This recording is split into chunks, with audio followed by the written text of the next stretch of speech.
Senang sekali bisa berjumpa dengan Bapak Ibu Saudara semuanya pada malam ini.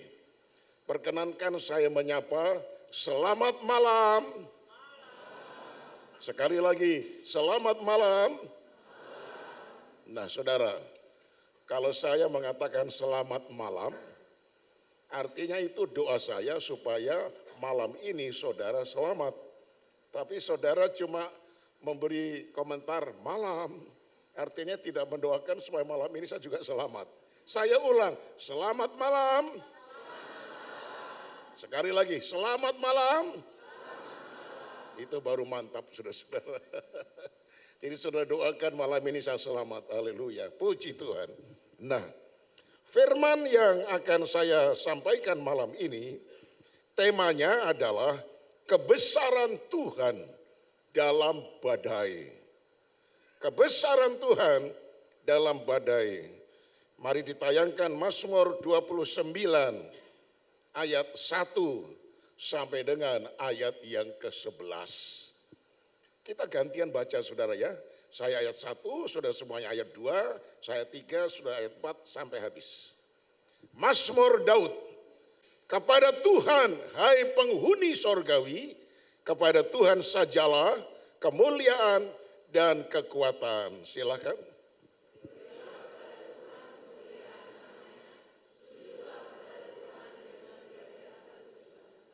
Suara Tuhan di atas air. Allah yang mulia mengguntur. Tuhan di atas air yang besar.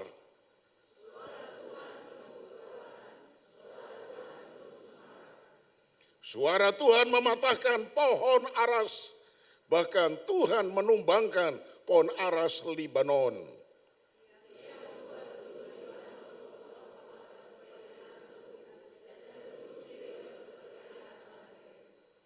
Suara Tuhan menyemburkan nyala api.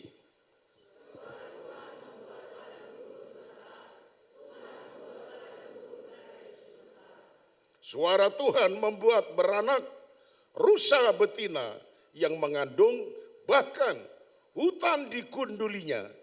Dan di dalam baitnya setiap orang berseru hormat.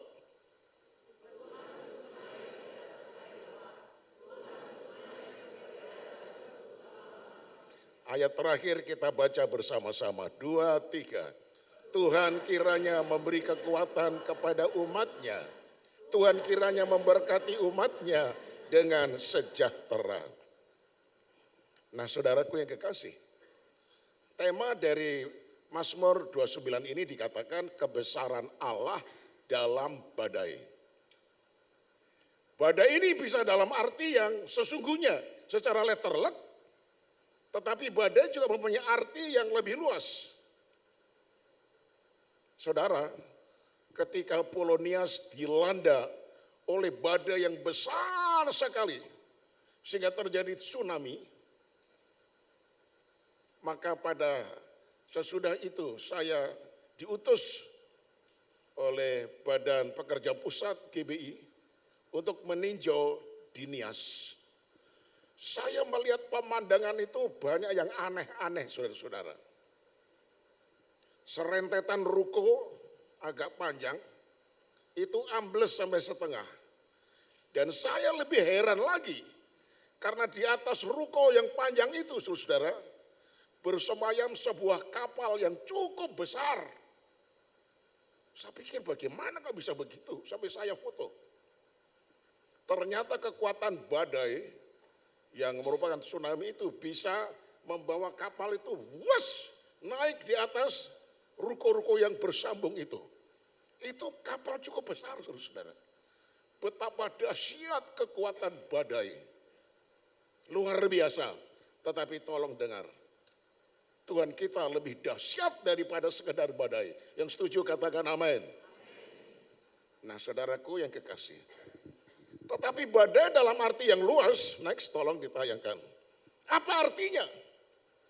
Badai itu berbicara mengenai masalah yang berat sekali.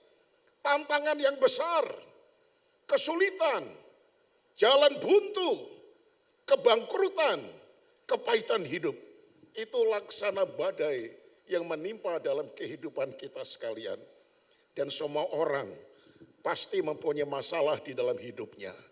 Kita tidak terlepas, kita masih hidup di dalam dunia ini, saudara-saudara. Nah, kalau saudara bawa Alkitab ini, saya pengen ngajak saudara menghitung. Coba, mulai ayat 1 sampai ayat 11, berapa kali kalimat suara Tuhan, suara Tuhan, suara Tuhan, suara Tuhan, berapa kali diulang. Memang kalau ditayangkan ayat per ayat nggak kelihatan. Itu diulang sebanyak 7 kali berturut-turut. Suara Tuhan, suara Tuhan, suara Tuhan, suara Tuhan. Nah, kalau saudara baca Alkitab, kalau dalam satu perikop atau dalam satu pasal, ada kalimat-kalimat yang diulang bolak-balik, itu di dalamnya mengandung pelajaran yang sangat dalam. Kita harus menyelidiki hal itu. Nah, apa artinya suara Tuhan sampai 7 kali berturut-turut diulang? Ketika saya renung-renungkan saudaraku, maka sebetulnya badai itu adalah suara Tuhan. Sekali lagi, badai itu adalah suara Tuhan. Mengapa bisa terjadi seperti itu? Ketika kita mendengar firman yang disampaikan hamba Tuhan lewat mimbar seperti ini, mungkin firman itu menegur saudara, menemplak saudara. Kalau saudara tidak menurut teguran Tuhan lewat khotbah yang langsung menegur saudara, padahal pendetanya tidak tahu kehidupan saudara, tapi dibawa oleh Roh Kudus untuk menemplak saudara, menegur saudara.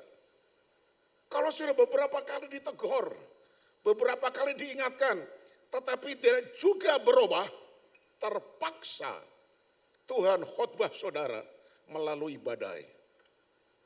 Dan badai tadi itu ibaratnya masalah, tantangan, kesulitan, jalan buntu, mungkin bisa kepahitan hidup, mungkin kebangkrutan bisa terjadi. Itu sebabnya pilih mana.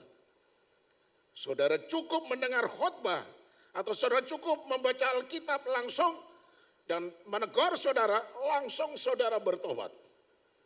Sehingga badai tidak usah datang. Atau saudara pengen dijemput oleh Tuhan lewat badai. Nah saudaraku, kalau tembok-tembok di ruangan ICU rumah sakit bisa berbicara, maka tembok-tembok itu akan bersaksi. Saudara-saudara, di dalam ruangan saya ini, banyak orang Kristen yang menyadari akhirnya hidupnya dan janji bertobat di dalam ruangan ini. Tuhan, nanti kalau kau sembuhkan saya mau setia ikut Tuhan. Tuhan, kalau kau sembuhkan saya mau ambil bagian dalam pelayanan. Tuhan, kalau kau sembuhkan saya mau menjadi guru sekolah minggu. Bla bla bla bla bla. Banyak orang janji di tempat ini. Kenapa? Karena badai sedang mereka alami. Saudaraku yang dikasihi oleh Tuhan. Sebagai satu contoh, saudara-saudara, ya, sebagai satu contoh, yaitu ketika Yunus diperintahkan oleh Tuhan, yaitu untuk pergi kemana? Untuk pergi ke Niniwe. Memperingatkan penduduk Niniwe supaya mereka bertobat dari dosa-dosanya. Karena penduduk Niniwe ini terkenal sekali. Orang yang berbuat dosa, dan dosa saja. Dan kalau mereka tidak bertobat, Niniwe akan dijungkir balikkan oleh Tuhan seperti Sodom Gomora. Untuk itu Yunus hamba Allah disuruh pergi yaitu ke kota Niniwe. Tetapi Yunus tahu penduduk Niniwe itu sangat jahat luar biasa. Kalau dia berkhotbah seperti itu yang di dalamnya ada semacam ancaman, pasti Yunus ini ditangkap, paling tidak dia dibunuh. Dan tidak bisa pulang nama saja. Untuk itu Yunus ketakutan. Dia tidak pergi ke Niniwe, tetapi dia pergi ke tempat yang berlawanan. Dia pergi ke Tarsus, saudara. Nah, apa yang terjadi? Coba mari kita akan melihat, saudara-saudara, apa yang terjadi bagi Yunus ketika dia melarikan diri daripada utusan daripada Tuhan. Dia berangkat pergi ke Tarsis. Dia naik kapal. Dia merasa aman sekarang ini. Gak ada orang yang tahu. Dan kapal itu ada beberapa tingkat. Dia memilih saudara-saudara tempat yang paling bawah. Ya di deck. Orang tidak tahu. Tapi apa yang terjadi? Mari tolong ditayangkan Yunus pasal 1. Ya, Yunus pasal yang pertama. Tolong ditayangkan. Yunus pada pasal yang pertama. Ya, ayat yang, oke, saya dari ayat 1 ya. Datanglah firman Tuhan kepada Yunus bin Amittai. Demikian. Bangunlah, pergilah ke Niniwe, kota yang besar itu. Berserulah terhadap mereka, karena kesejahteraan telah sampai kepadaku. Tunggu dulu, karena kejahatannya telah sampai kepadaku. Ya, terus. Tetapi Yunus bersiap untuk melarikan diri ke Tarsis, jauh dari hadapan Tuhan. Ia pergi ke Yafo dan mendapat di sana sebuah kapal yang akan berangkat ke Tarsis.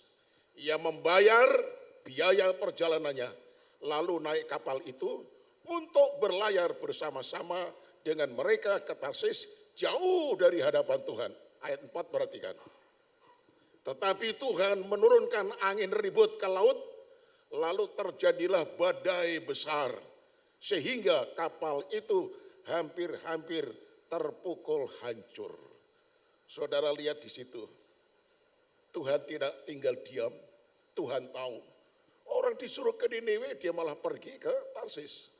Tuhan suruh pergi ke sana, dia malah minggat ke sana, saudara-saudara. Apa yang Tuhan kerjakan? Ketika kapal itu sudah mulai berlayar menuju ke Tarsis sebelah sana, Tuhan mendatangkan angin ribut ke laut, terjadilah badai yang besar. Kapal itu terombang-ambing, hampir tenggelam. Nah, nakoda kapal dan kru kapal sadar. Kalau tiba-tiba terjadi mendadak seperti ini tanpa ada tanda-tanda sebelumnya, pasti adalah salah satu penumpang kapal yang sudah berbuat dosa terhadap dewa-dewanya. Maklum mereka tidak mengenal kepada Allah Israel, mereka hanya mengenal kepada dewa. Pasti ada salah satu orang yang berbuat dosa kepada dewa-dewanya. Akhirnya dicari siapa di antara mereka. Nah, saudara-saudara, kedapatan Yunus paling bawah selagi tidur di situ, dibangunkan. Lalu kemudian orang-orang mulai setuju, diadakan undian. Siapa kira-kira yang menjadi penyebab sehingga akhirnya terjadi badai besar, kapal itu hampir-hampir terpukul, hancur dan tenggelam. Mulai diadakan undian, ya, kertas dibagi. Lalu kemudian nakoda katakan, sekarang buka semuanya. Kertas gulungan mulai dibuka. Hampir semuanya kosong, gak ada tulisan. Tapi ketika Yunus membuka itu kertasnya, ini saya bilang dalam bahasa Jakarta, tulisannya gini, lu biang keroknya. Saudara-saudara ya, lu biang keroknya. Yunus langsung mengaku, ya, saya sudah berbuat dosa kepada Tuhan Allahku. Mestinya aku harus berangkat ke Niniwe, tetapi aku lari bersama dengan kalian semuanya ke Tarsis. Itu sebabnya aku sudah berbuat dosa, salah terhadap Tuhanku. Lalu mereka bicara-bicara bagaimana caranya menghukum orang ini. Yunus katakan, sudah, lemparkan saja saya. Yunus dilempar, tenggelam di dalam lautan. Begitu dia tenggelam, langsung badai angin ribut berhenti seketika. Pelayaran begitu indah sekali, bisa berjalan tanpa ada ombak-ombak yang besar. Tenang sekali. Tetapi Yunus bagaimana? Di lautan lepas, saudara-saudara. Yang airnya biru sekali, akhirnya tenggelam dalam sekali. Tetapi dengan kehendak daripada Tuhan, saudara, akhirnya Tuhan perintahkan seekor ikan yang besar, tidak disebutkan ikan apa, tapi guru sekolah minggu mengatakan itu adalah ikan paus katanya. Oke lah, karena ikan yang besar itu kan ikan paus. Untuk menelan siapa? Yunus. Langsung ikan paus, Yunus masuk di dalam perutnya ikan.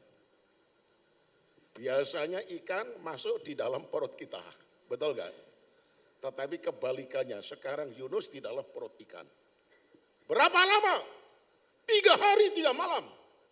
Emang enak saudara-saudara. Itu ikan paus kalau bergerak di lautan,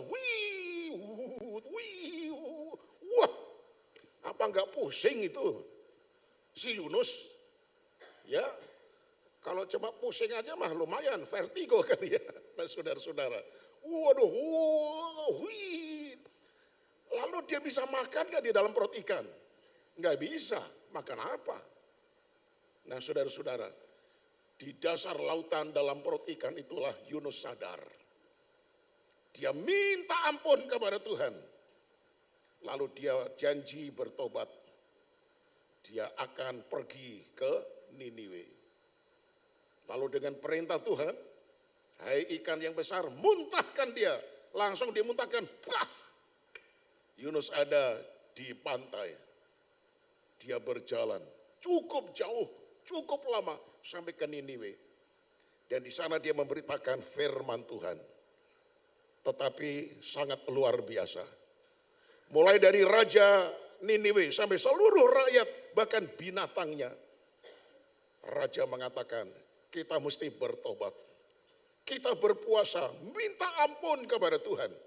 Semua orang termasuk binatang, jangan makan dan minum. Kita minta ampun kepada Tuhan. Dan mereka punya permohonan doa dikabulkan oleh Tuhan. Tuhan mengampuni mereka dan Tuhan tidak jadi menghukum mereka. Yunus jadi marah-marah. Nah ini sebabnya, aku sudah tahu. Tuhan itu penuh dengan kasih sayang. Orang bertobat nggak jadi hukuman. Padahal aku sudah memberitakan hukuman. Seperti Sodom Gomora dibinasakan oleh Allah dengan api belerang. Demikian juga di tempat ini. Yunus marah saudara-saudara. Mestinya kalau dia khotbah banyak yang bertobat kan mesti sukacita. Tetapi dia marah. Nah itulah Yunus. Jadi di sini saudara-saudara, kita bisa mengambil satu pelajaran. Karena Yunus diutus baik-baik, dia melawan Tuhan. Akhirnya Tuhan terpaksa berbicara, terpaksa berkhotbah lewat badai. Bagaimana kira-kira saudara mendengar perkara ini?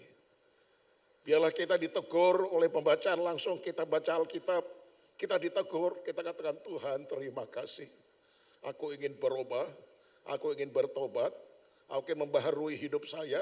Tuhan ampuni saya dalam nama Yesus. Engkau enggak usah dijemput lewat badai. Tetapi engkau malah diberkati oleh Tuhan. Itulah suara Tuhan. Jadi badai itu bisa berbicara, mengingatkan saudara. Masalah itu bisa berbicara, mengingatkan saudara. Saudara sakit, penyakit itu bisa berbicara, mengingatkan saudara. Tiba-tiba saudara ditipu orang, saudara rugi besar. Itu masalah bisa berbicara, mengingatkan saudara. Itu sebabnya kita harus bertobat. Ketika kita ditegur, langsung kita katakan Tuhan terima kasih. Aku sudah ditegur, aku mau berubah. Badai tidak usah datang kepada saudara. Kemudian berikutnya, kalau saudara hitung Mazmur 29 dari ayat 1 sampai dengan ayat 11, dituliskan kata Tuhan dengan huruf besar, T besar, O besar, H besar, A besar, N besar, Tuhan. Berapa banyak kata Tuhan yang diulang-ulang, dalam Mazmur 29 ini. 18 kali. 18 kali. Sekali lagi kalau ada satu perikop dalam Alkitab, kalau ada satu pasal dalam Alkitab, kalau ada satu ayat dalam Alkitab, kalau ada kata yang diulang-ulang, itu ada maksud daripada Tuhan. Maksudnya apa? Kata Tuhan sampai 18 kali saudara. Maksudnya begini. kalau di tengah-tengah badai angin ribut saudara-saudara, ya akhirnya kita menjadi sadar apa yang terjadi saudara-saudara. Nah, badai itu saudara-saudara adalah merupakan suatu sarana. Ketika saudara betul-betul menghadapi badai, tetapi saudara mau berubah, mau bertobat, justru di tengah-tengah badai, saudara bisa bertemu dengan Tuhan. Karena di dalam badai itu ada Tuhan. Siapa menghadapi masalah? Bersyukur kalau punya masalah. Karena di tengah-tengah masalah itu, saudara akan menemukan dua perkara, Mas dan Allah. Justru ketika menghadapi masalah, saudara akan menerima Mas. Mas itu harganya mahal sekali. Lalu saudara bisa berjumpa dengan Allah lewat masalah.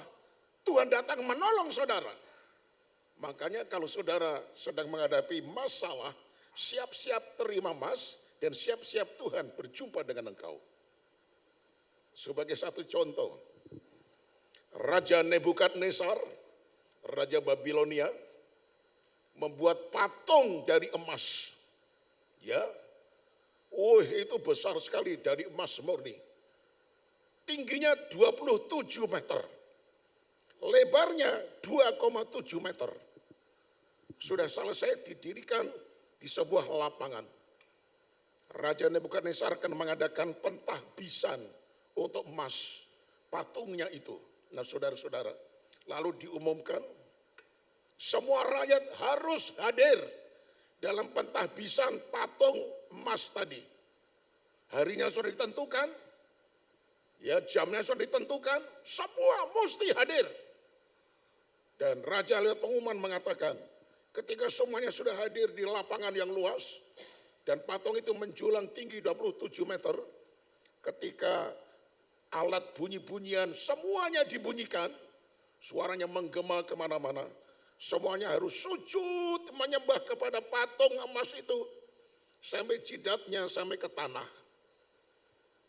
Lalu semua alat musik bunyi, dibunyikan, gegap gempita luar biasa memenuhi alam. Semua orang sujud menyembah kepada patung itu. Raja melihat, waduh bagus sekarang, udah sujud menyembah. Lah, kok masih ada 3 orang yang berdiri dengan tegak? Wah kurang ajar itu dia. Hai, panggil mereka bertiga. Jangan-jangan tuli mereka punya telinga. Suruh ke sini. Ketika diperhadapkan dengan raja, raja kaget. Sadrah, Mesah, Abednego. Pas nama saya lagi Abednego, saudara-saudara ya. Sadrah, Mesah, Abednego.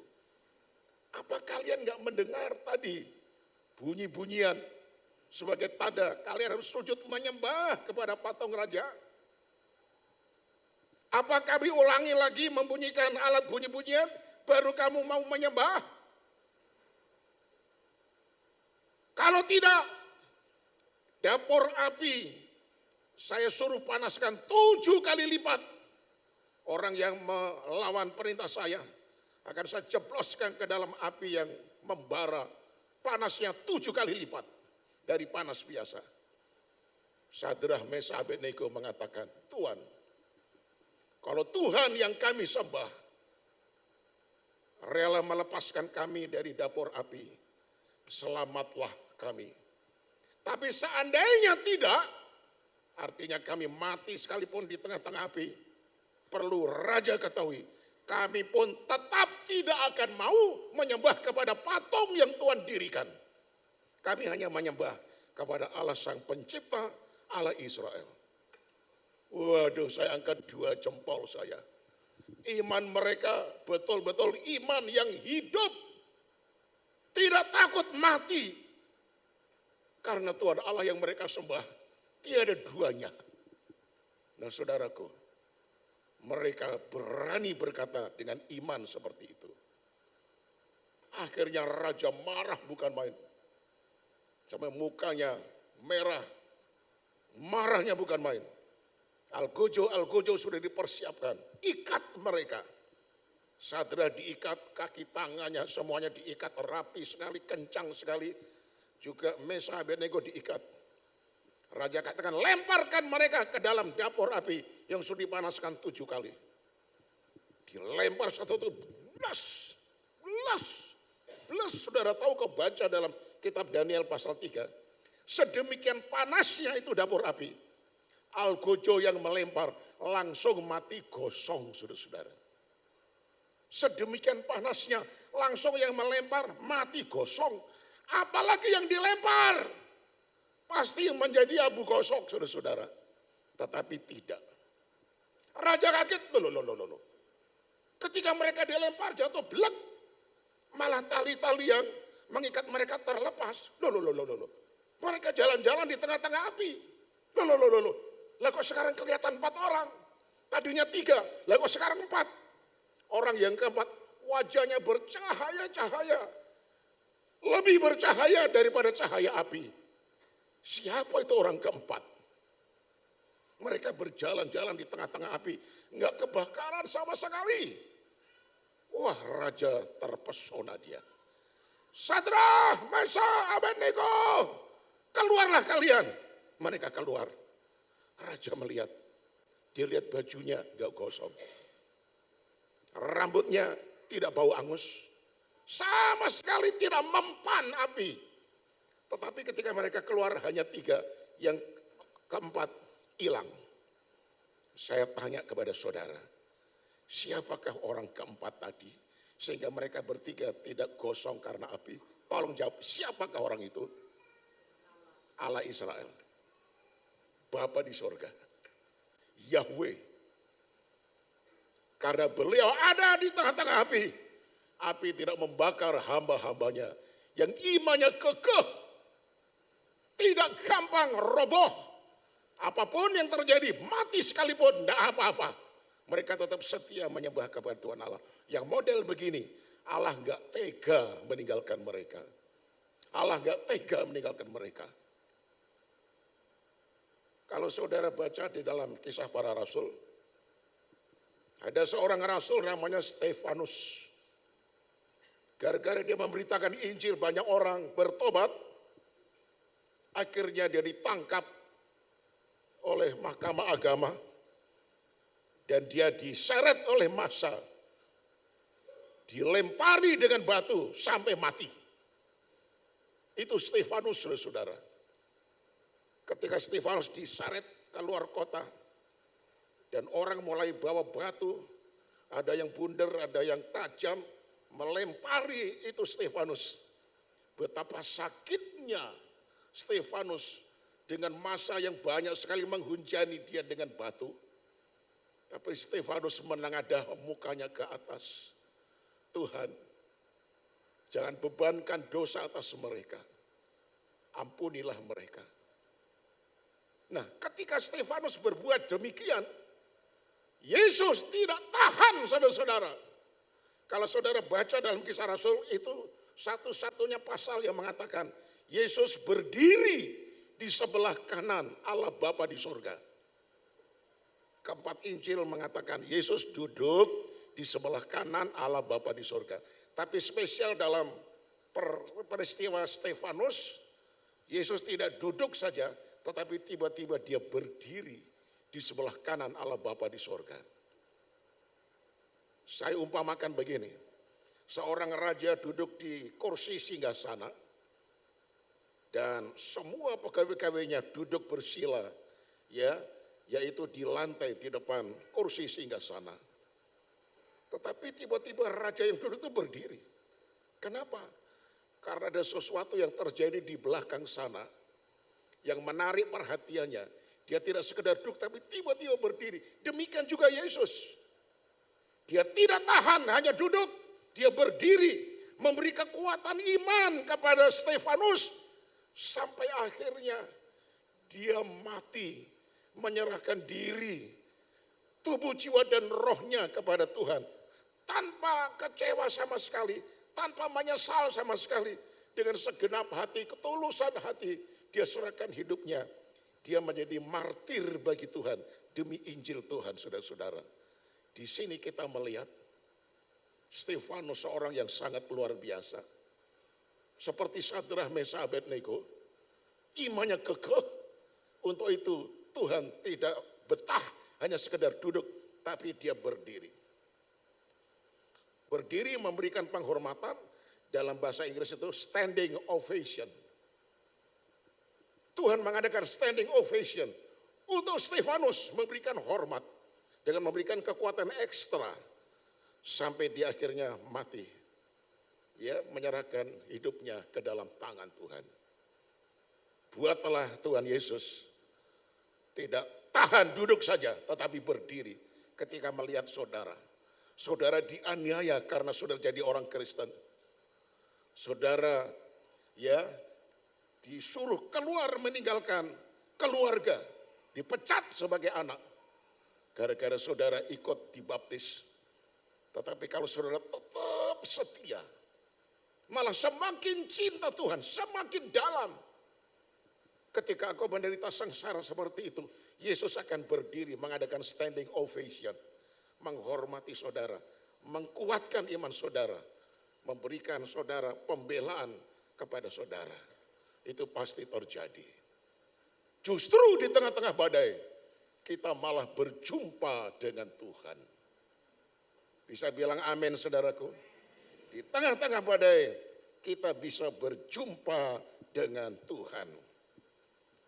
Nah saudaraku yang dikasihi oleh Tuhan, ya, lalu saudaraku yang kekasih, ketika kita sudah berjumpa ya dengan Tuhan seperti itu, saudara-saudara, lalu kita mulai berpikir, saudara, ya, berpikirnya begini, kalau begitu maksud Tuhan mendatangkan badai, apa maksudnya? Kok tega-tega amat?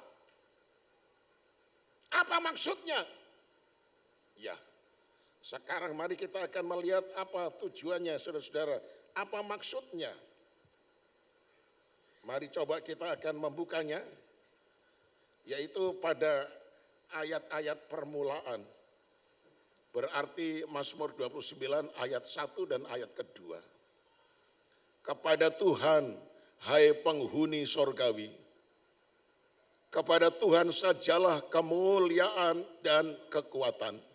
Ayat 2, berilah kepada Tuhan kemuliaan namanya, sujudlah kepada Tuhan dengan berhiaskan kekudusan. Ayat 1 dan 2 ini berbicara tentang aktivitas rohani. Tuhan izinkan kita menghadapi badai supaya kita sadar. Lalu muncullah aktivitas rohani yang selama ini tidak pernah kita lakukan. Tetapi karena kita sudah sadar, akhirnya muncullah aktivitas rohani. Kita memuliakan akan nama Tuhan. Lalu kemudian kita sujud di bawah kaki Tuhan. Ya, lalu kemudian kita naikkan puji-pujian di hadapan Tuhan. Itu tidak pernah kita lakukan, tetapi itu kita lakukan karena badai yang sudah kita alami. Itu pasti akan terjadi, saudara-saudara.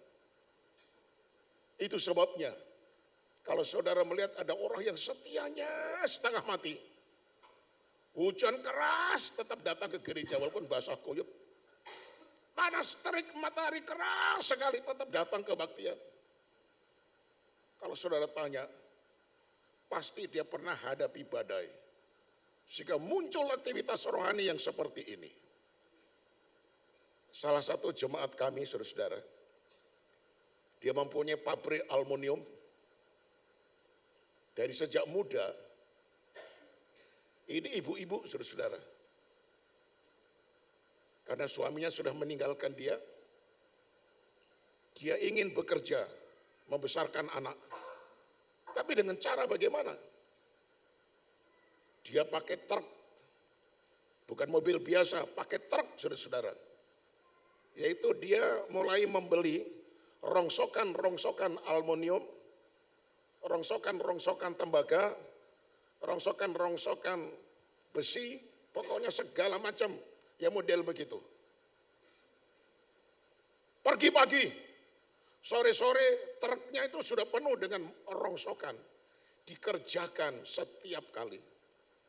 Di Jakarta muncul ya tempat-tempat untuk agen rongsokan di mana para pemulung itu store sama agen ini.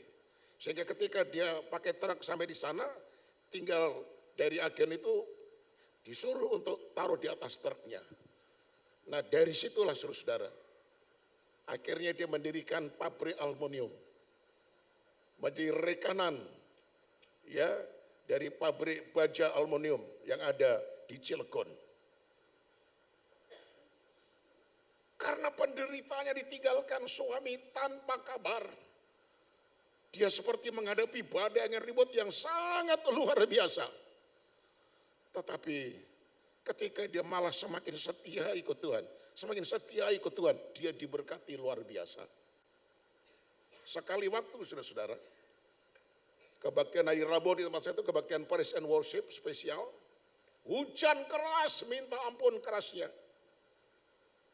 Ini ibu ini sudah mulai keluar dari rumah, di tengah jalan hujan keras. Apa daya? Salah satu ban daripada mobilnya kena paku besar. Ketika dia lagi jalan, waduh, hampir nabrak itu pagar.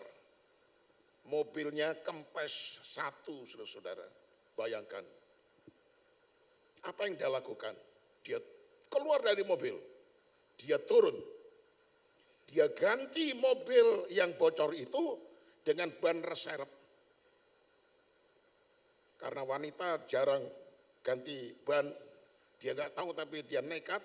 Sampai dia punya jari-jari ini beset-beset semuanya. Ya kotor semuanya, bajunya basah kuyup.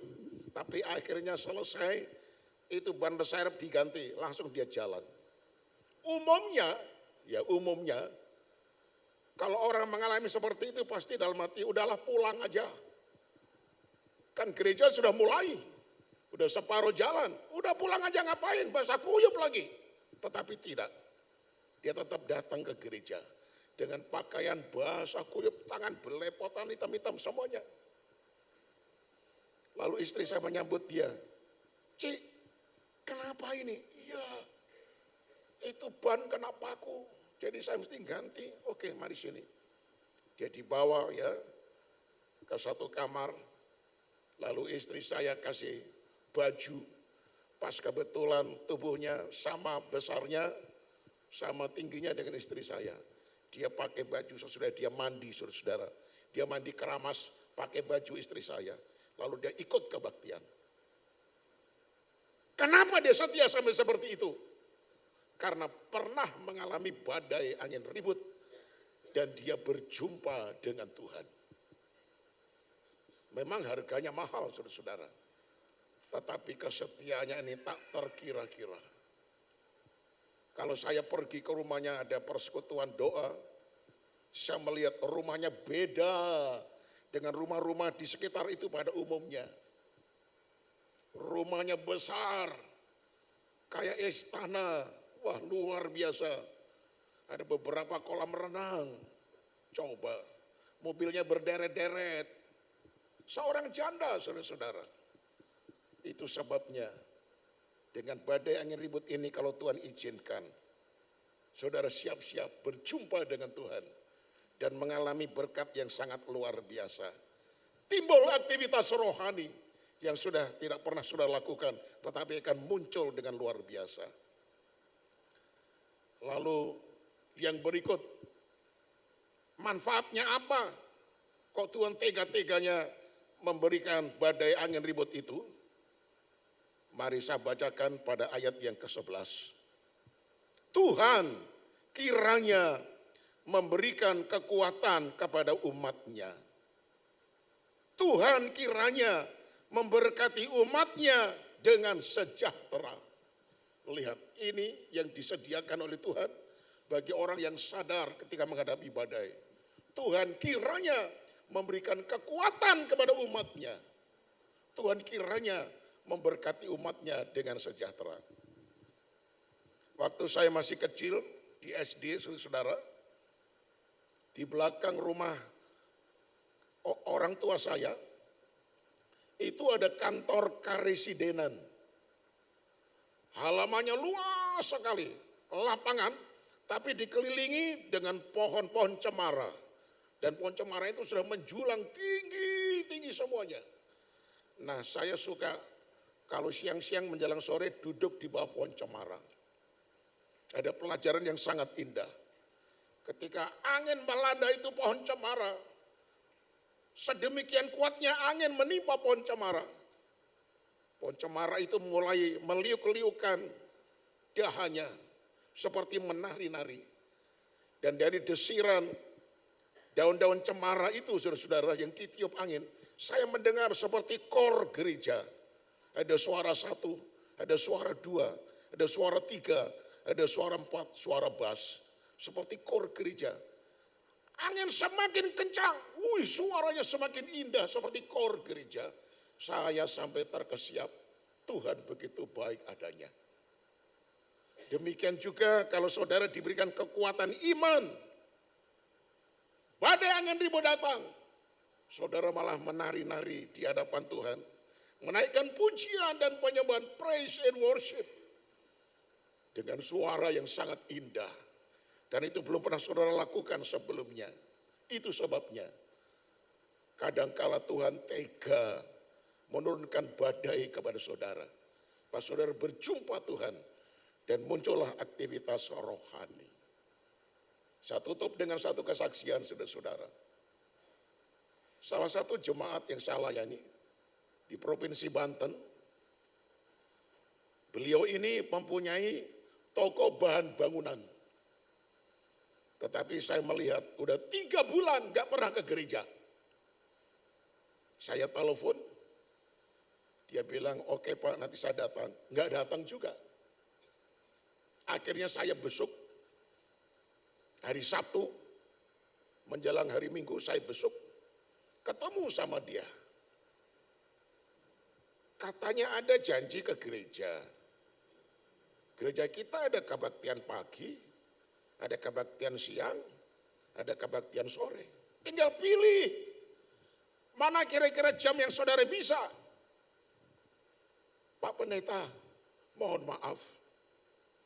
Sebagai seorang bisnismen yang berjualan bahan bangunan, justru Pak, laris-larisnya banyak orang beli sampai ngantri.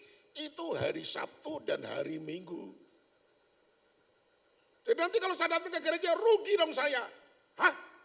Bener ini? Kau ke gereja rugi? Aduh Pak, mohon maaf Pak. Itulah sebabnya saya nggak ke gereja. Hari Minggu ngantri. Ya, pegawai-pegawai nggak sempat bisa melayani. Saya harus turun tangan. Makanya Pak, maklumlah. Pendetanya disuruh maklum, saudara-saudara. Hanya beberapa hari sesudahnya, Tuhan turunkan badai angin ribut. Habis kebaktian, biasanya saya ke depan sana, salaman sama semua jemaat. Tiba-tiba HP yang saya kantongin bunyi. Ya, saya pencet, mati. Salaman lagi, bunyi lagi. Saya pencet, salaman lagi, bunyi lagi. Bola balik. Akhirnya saya angkat, halo. Yang teriak-teriak itu perempuan, Pak, tolong Pak. Siapa nih? Saya pembantunya dari Bapak ini. Oh gitu, kenapa? Bapak langsung datang ke toko Pak. Langsung Pak, sekarang juga Pak. Langsung Pak. Waduh. Habis gitu saya pergi.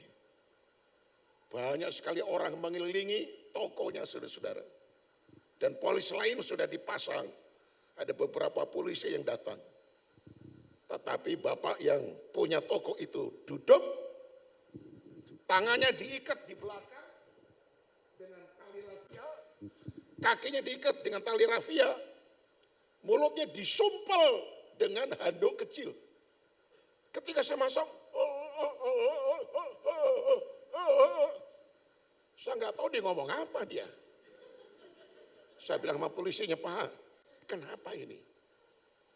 Pak, ini toko ini dirampok habis-habisan Pak. Orang bawa mobil bak terbuka, Yang dirampok bukan bahan bangunan. Tetapi yang dirampok itu uang, perhiasan-perhiasan istrinya, semuanya dibawa kabur. Lalu bapak itu,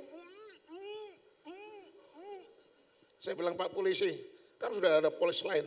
Buka itu mulutnya itu yang ada sumpelannya. Buka ini, oke buka. Saya naik ke atas. Istrinya diikat sama. Mulutnya disumpel juga dengan handuk kecil. Begitu. Saya suruh buka. Nah, ini yang punya toko ini masih model lama. Dia simpan uangnya bukan di safety box atau bukan ditaruh di bank, tetapi ditaruh yaitu di brankas, dia punya brankas saudara. Termasuk semua harta bendanya. Emas, berlian, semuanya ditaruh di situ. Semuanya kosong. Karena ketika istri disuruh naik, tangannya diikat, disumpel, dan dia digotong naik ke atas, ya, lalu tangannya dilepas, tolong buka ini brankas. Karena rahasia buka brankas kan, dia tahu, dia buka, semuanya diambil. Udah dia nangis-nangis, saya doakan, begitu dia tenang saya pulang. Penasaran saya telepon, Pak, mohon maaf ya Pak, Bapak dirampok, brankasnya habis, dikuras. Kira-kira kalau dihitung rupiah ruginya berapa Pak?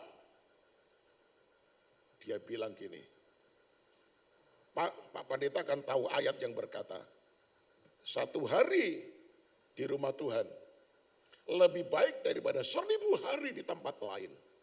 Kayak gitu ya Pak ayatnya ya. Apa hubungannya?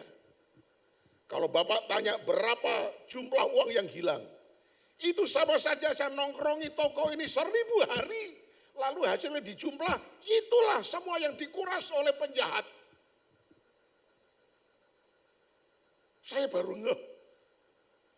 Kalau dia nongkrongin toko dari pagi sampai sore 1000 hari, semua hasilnya itu dirampas oleh perampok. Berarti saudara, kalau saudara ikut kebaktian dalam rumah Tuhan, ya hanya beberapa jam saja. Kalau dihitung untungnya, nggak terhitung jumlahnya. Bukan hanya materi tetapi rohani, damai sejahtera, pertolongan Tuhan, kemenangan daripada Tuhan, jalan kelepasan, macam-macam. Dihitung duit, nggak terhitung jumlahnya. 1 hari di rumah Tuhan lebih baik daripada 1000 hari di tempat lain. Makanya kalau ada kebaktian, saudara datanglah. Tinggal pilih. 4 kali kebaktian di sini, jam mana yang bisa? Jangan kelembur terus, buka toko terus. Ya, kekayaan bukan karena hebatnya saudara, cari duit. Tetapi semata-mata karena kasih karunia Allah yang memberkati saudara. Itu sebabnya Allah berkuasa di tengah-tengah badai. Dan judul daripada Mazmur 29, kebesaran Allah di dalam badai. Amin. Tuhan memberkati kita semuanya.